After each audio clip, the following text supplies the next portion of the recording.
naman ni Acting Davao City Mayor Baste Duterte may internal conflict kaya naalis sa pwesto si Police General Nicolas Torre III.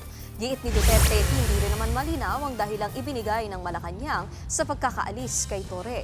Malabo rin daw na mailipat siya sa ibang departamento. Nasa Netherlands ngayon si Baste para bisitahin ang amang si dating Pangulong Rodrigo Duterte.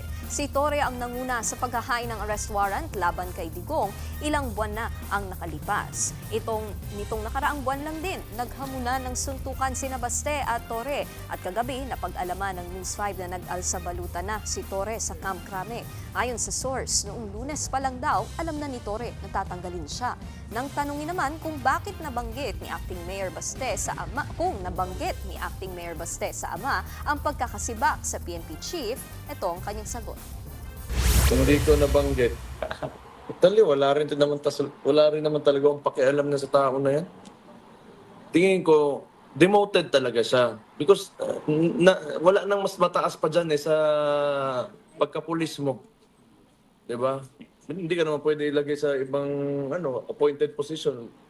Like CID, NBI. Yan naman yung appointed ng demoted siya. So, Mga kapatid, Nikki de Guzman po. Para sa pasada ng mga rumaratsyadang balita, mag-follow at mag-subscribe na sa social media pages ng News 5.